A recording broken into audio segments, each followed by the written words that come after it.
welcome back to my channel Anita Anggraini. Apa kabar semuanya? Semoga teman-teman baik-baik saja ya. Oh ya guys, di video kali ini ada hubungannya dengan video kemarin. Masih membahas seputar TKI. Dan ini kayak curhatan PMI, baik juga calon PMI. Untuk lebih jelasnya lagi, simak video ini sampai habis ya. Tentunya jangan lupa untuk like and subscribe.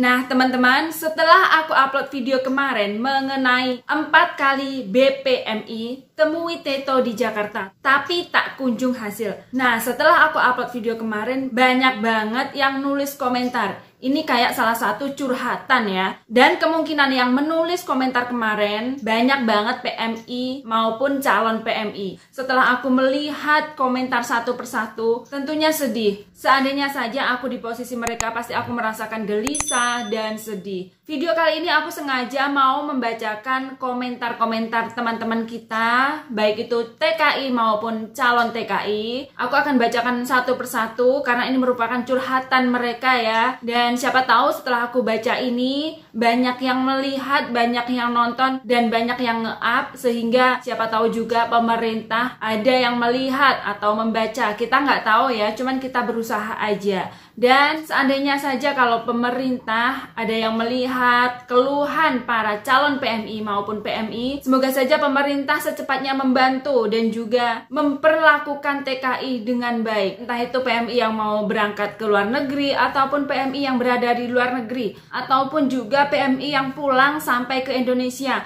Perlakukanlah mereka dengan baik karena mereka juga pejuang devisa, mereka juga manusia, mereka juga memerlukan perlindungan dan juga mereka memiliki hak-hak untuk berbicara. Nah guys, aku nggak akan banyak bicara karena ini komentarnya banyak banget, bener-bener kayak curhatan banget, mengharapkan banget begitu ya. Jadi aku mau bacakan dari awal dulu. Ini dari Fitri Handayani. Mbak, kalau formal bisa masuk nggak? Kan biaya sendiri. Kalau yang bermasalah kan informal. Nah di kolom komentar kemarin aku juga udah jawab ya. Ini baik informal maupun formal. Kalau mau proses ke Taiwan saat ini belum bisa ya, karena Taiwan belum menerima TKI seperti itu. Dan selanjutnya dari Kolis Puadi, masih ada harapan? Ya kita nggak tahu ya, kita berdoa aja, kita berharap aja semoga secepatnya Taiwan buka. Selanjutnya dari Kak Yanti Kamtin ya. Halo Kak Yanti Kamtin. Setuju, sangat setuju. Jadi Kak Kamtin ini setuju kalau peraturan Indonesia yang tadinya mengeluarkan usulan zero cost, itu zero costnya diundur aja, diganti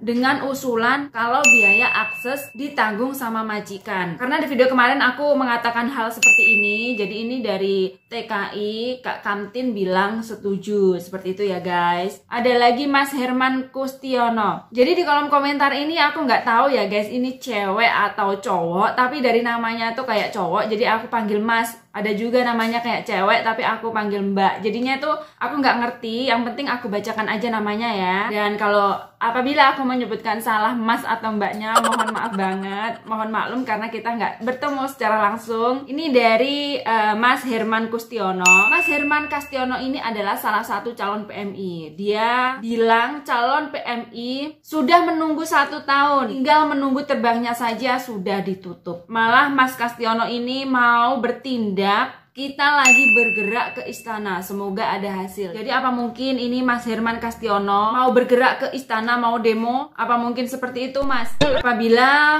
teman-teman calon PMI yang di rumah, yang di Indonesia mau bergerak untuk demo agar Taiwan segera dibuka lagi, semoga saja ada hasilnya. Di balik semua itu ada plus minusnya. Semoga saja hasilnya nanti memuaskan dan juga menguntungkan bagi semuanya. Lanjut ini dari Ais 6A. Halo Ais, ini cowok apa cewek ya?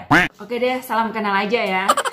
Malam Mbak, saya salah satu calon PMI, siap terbang, tinggal nunggu Teto saja. Tapi tidak jadi karena Taiwan sedang tutup. Nah, apa ada solusi yang baik Mbak? Saya atas nama Samuri dari Malang. Halo Mas Samuri, terima kasih sudah bertanya. Dan seperti ini ya teman-teman, untuk saat ini Taiwan masih tutup. Jadi entah itu mereka yang sudah berangkat tetoan, bahkan tinggal nunggu terbangnya saja. Saat ini Taiwan memang sedang tutup, belum menerima TKI, dan saat ini juga masih belum ada solusi. Jadi kita tunggu saja, semoga kedepannya ada kabar baik ya. Semoga calon PMI yang sudah mengeluarkan uang banyak, yang sudah proses kesana kesini, semoga secepatnya bisa terbang ke Taiwan dan bisa bekerja di Taiwan. Semoga curhatan kalian semua ini aku bacakan dan semoga ada yang mendengar. Mereka pihak atas yang sedang mengurus masalah ini segera secepatnya diatasi. Oke, sekarang kita bacakan lanjutnya ya. Dari Keenan Satria. Semoga Bapak Beni Ramdhani mau mendengarkan. Nggak usah membesarkan egonya, menyesalkan PMI. Ini gimana Bapak Beni? Tolong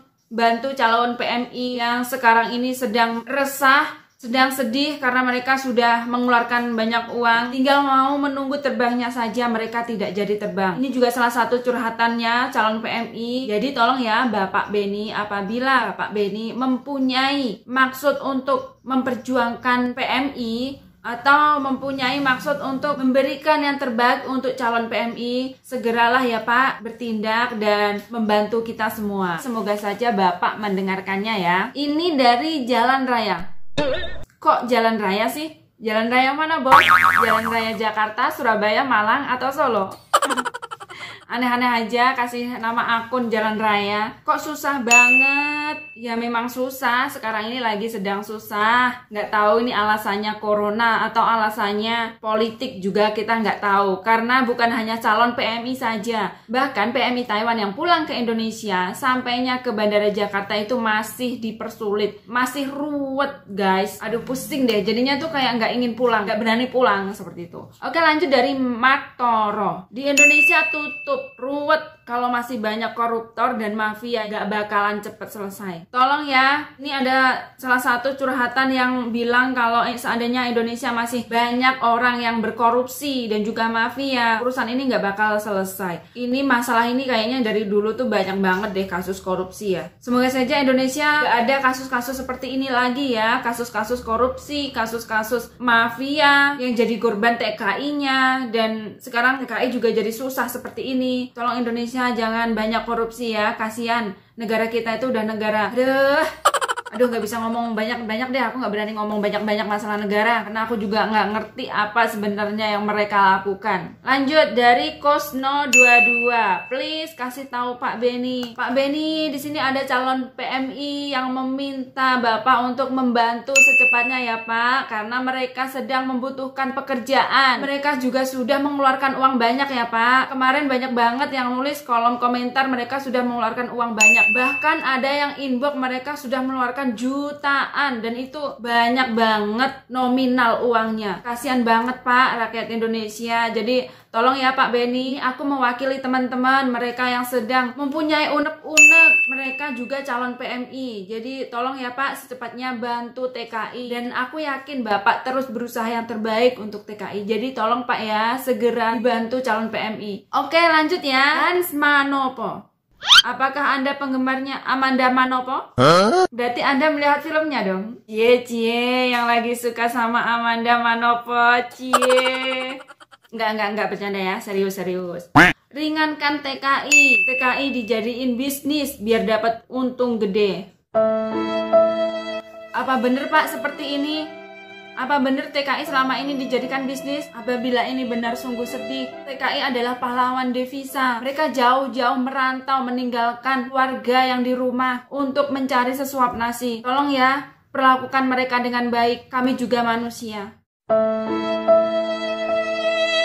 Jadi sedih aku guys, karena aku juga TKI. Aku juga manusia. Sebenarnya kita itu bukan orang bodoh loh. Sebenarnya kita itu orang pintar. Sebenarnya kita mau menjadi pejabat, juga ingin mempunyai perusahaan yang gede. Tapi terkadang kita itu mau melangkah ke situ kita nggak punya modal. Nah, dengan kita menjadi PMI, kita mencari modal. Dan kemudian kalau kita sampai di rumah, kita mendirikan usaha, mendirikan bisnis walaupun itu kecil-kecilan. Sebenarnya kita itu bukan orang bodoh, hanya kita nggak punya modal. Seperti itu ya. Jadi emosi guys. Gimana nih? Lanjut ya, ini dari Leo Kaura Karantina. Saya udah proses, udah keluar uang hampir 60 juta. Uang pinjam sana ke sini. Sedih aku. Nah, ini nih, ini yang kasihan banget, Pak. Dia itu butuh modal 60 juta untuk proses berangkat ke Taiwan, dan dia mengumpulkan uang 60 juta ini dengan utang loh. Dan ternyata dia belum berangkat ke Taiwan dan dia nanggung utang segitu banyaknya. Sedih juga kan? Ini kasihan loh. Karena aku sendiri juga pernah ngalamin seperti ini. Walaupun aku sebagai PRT, tapi untuk mau proses ke PT itu aku juga memerlukan dana kurang lebih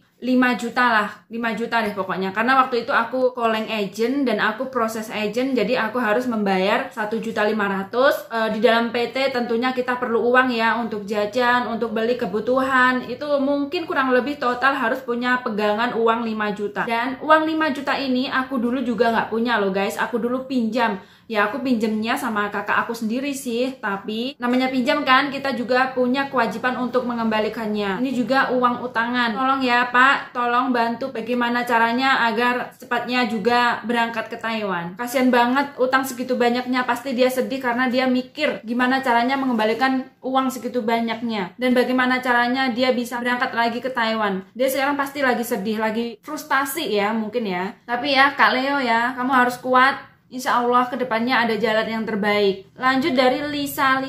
Yang di Indo kasih persyaratan kok gitu? Ya jelas Taiwan menolak. Terus yang Indo nggak bisa kasih kerjaan. Sangat membuat calon TKI tidak bisa tenang. Nah ini juga salah satu curhatan. Kalau Indonesia mengajukan peraturan, akhirnya Taiwan menolak dan menutup. Akhirnya yang di Indonesia nggak punya pekerjaan. Kalau seandainya saja Indonesia menyediakan lapangan kerja, ini masih membantu ya. Tapi kalau di Indonesia kekurangan lapangan pekerjaan, jelas saja masyarakat atau calon PMI sedih dan juga resah. Untuk kebutuhan sehari-hari itu gimana cara mengatasinya, pasti seperti itu. Oke langsung aja lanjut karena nanti takutnya makan durasi banyak. Jadi aku bacakan dari Delan Arsya.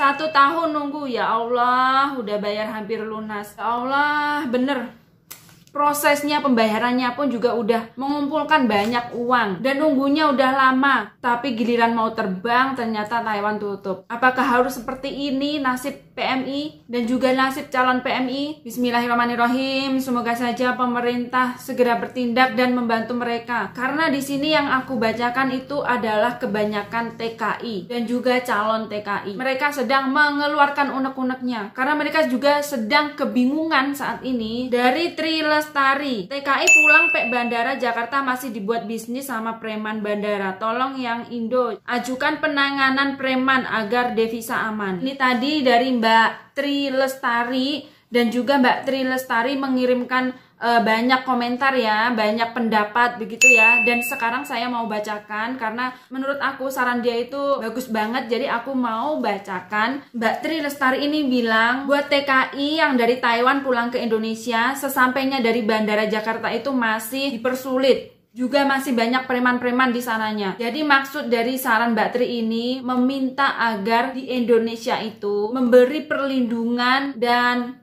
segera menindaklanjuti preman-preman yang sekarang ini lagi mencari kesempatan. Biasanya kita kan nggak tahu ya guys, setelah kita mendarat dari pesawat, sesampainya di bandara, terkadang kita itu ada banyak calo-calonya seperti itu ya. Dan kita nggak bisa membedakan ini mana yang petugas, mana yang calo. Terkadang yang orang yang berani dia bertindak tegas, tapi ada juga orang yang takut, nanti diancam, nanti kamu nggak bisa pulang loh, nanti kamu nggak bisa keluar dari bandara loh kalau kamu nggak tes ini itu. Jadinya mereka juga panik kan, jadi mereka juga takut kan. Jadi tolong ya, perketat keamanan di bandara agar devisa merasa aman dan merasa tidak terganggu. Terima kasih sebelumnya dan semoga saja cepat diatasi. Oke lanjut dari Stania Sari. Mudah-mudahan cepat buka lagi Taiwan, pusing udah nganggur terus. Amin amin ya robbal alamin. Mudah-mudahan ya kak, Taiwan segera buka. Kita semua mengharapkan itu. Dan buat calon PMI pasti sudah menunggu lama banget. Jadi mudah-mudahan Taiwan segera buka. Mudah-mudahan juga pemerintah mendengarkan curhatan para calon PMI dan juga PMI saat ini sehingga mereka secepatnya bertindak. Amin amin ya rabbal alamin. Karena aku nggak bacakan semua, nanti memakan durasi yang panjang banget. Oke guys, jadi itu tadi curhatan calon-calon PMI. Aku udah bacakan, kita ketemu lagi di video selanjutnya. Oke guys, sekian dulu video dari aku. Terima kasih buat teman-teman yang sudah menyaksikan video ini. Tentunya jangan lupa ya untuk dukung terus channel Anita Anggraini agar terus berkembang. Caranya gampang banget, hanya klik tombol subscribe dan jangan lupa di like. Jangan lupa di share di media sosial kalian ya. Oke guys, terima kasih dan sampai jumpa di video aku selanjutnya. Bye bye. Untuk penutup, apabila ada pejabat yang membaca, tolong ya Pak, segera bantu calon PMI dan juga PMI. Secepatnya bantu mereka. Mereka sekarang sedang kesusahan karena mereka juga butuh pekerjaan untuk sesuap nasi untuk keluarga mereka. Jadi tolong segera bantu calon PMI dan juga beri perlindungan untuk PMI. Saya ucapkan terima kasih banyak dan mohon maaf apabila ada kata-kata yang kurang tepat karena aku adalah manusia biasa, tidak luput dari salah. Aku terkadang tuh ngomong juga belepotan, jadi mohon maaf banget. Terima kasih ya, dan sampai jumpa.